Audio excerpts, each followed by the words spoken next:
Welcome to Refuse to Lose. My name is Joe Jordan. I'm your host today. Today we're going to talk about Kyrie Irving. He's back. He just had his first game of the season against the Indiana Pacers and played really good. His first game all season. So Kyrie Irving, he didn't get his first basket into the second quarter, but what's funny, he wasn't the only one making his debut. Lance Stevenson was making his debut in Indiana, and he played fairly well also. You look at the first quarter, like I'm not sure if it's just me, but Lance Stevenson is one of the most excited people to watch to me because he's so extra. Like when he's always like when he's dribbling, he's like jumping, like he's a showboat. That's what he is. He's a showboat, and not only he make good plays, he made these bonehead plays that make you laugh. Right, so he's one of the most exciting players to watch, and he had 20 points in the first quarter. Not just the first quarter, he had 20 points in like the last 5 minutes of the first quarter. So he had a good start, finished the game with 30 points. It was a great spark off the bench. He the one that really kept him in the game. So, but Kyrie Irving played good. He finished the game with 22 points. He had 12 points after 3 quarters, and in the fourth quarter, he played great. He had 10 points in fourth quarter. And what was crazy was what sparked his fourth quarter was he hit the buzzer beater to end the third quarter. He hit a mid-range to end the third quarter with great ball movement by the Nets. And after he hit his game winner, he was hyped. He was ready. He was up. He was like screaming, like, let's go. In the fourth quarter, 10 points. But the hero of this game was KD. It was KD, man. KD is so unstoppable. I mean, when he's like on top of the key and he give you, the little hezzy thing, right? He's unstoppable at that point because he's so quick. He is so quick, and he's 7 feet tall, and he can shoot. I remember one time Turner was at the 3-point line checking on Miles Turner, KD Canal. Snatched, went straight to the basket, two-hand dunk. He's too quick. He's a mismatch for anybody that checks him. KD finished the game with 39 points, 8 rebounds, 7 assists. He shot 62% from the field.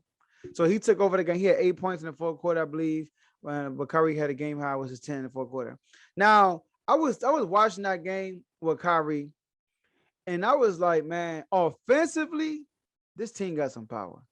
Just think about it offensively, not the defensive side. Think about it offensively.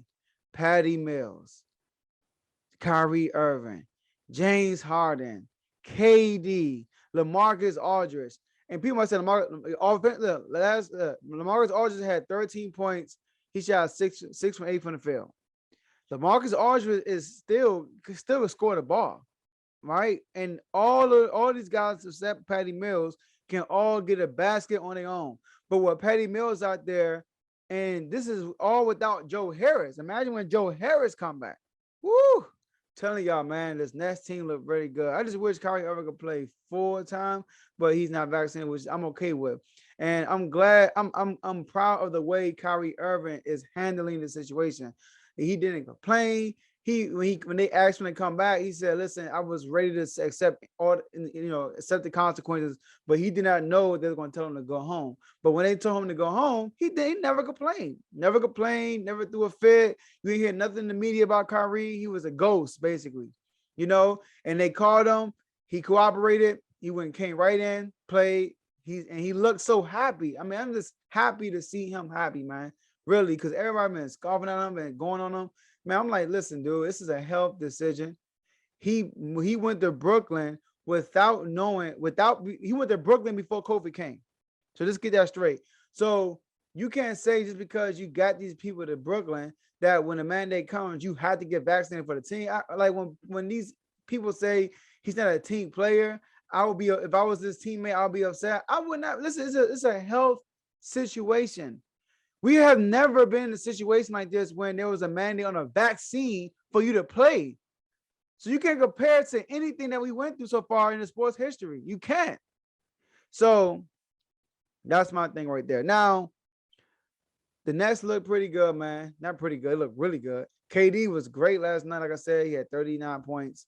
39 points, shooting 62% from the field, which is awesome. So watch out for Kyrie Irving. Kyrie Irving is back on away games. So he's coming to your town. He's going to have fire. Now, I also want to say he was clutch in the fourth quarter. He was so clutch. Now, and then he was hitting all mid-range. And then he scored a layup on the fast break. But he was hitting these mid-range shots. Like I'm telling y'all, Kyrie Irving is a scorer. I mentioned my Instagram. I mentioned it on one of my episodes. I said that I believe Kyrie Irving is a better scorer than James Harden. I know James Harden have all these scoring titles, but I'm telling y'all, Kyrie Irving is a elite scorer. He has a full package. All right, so that's what I have for you guys today for the NBA, and I'll see you all in the next episode. Thank you for staying to the end. We really appreciate that. If you are listening to this on you or watching this on YouTube, we would like for you to like this video, subscribe to the YouTube channel, and hit the notification button so you can be notified next time we put out a video. If you're listening to this on Spotify, Apple Podcasts, iHeartRadio, Google Podcasts, etc., we would like for you to follow us on those platforms. Also, hit the notification button so you can be notified when we're out.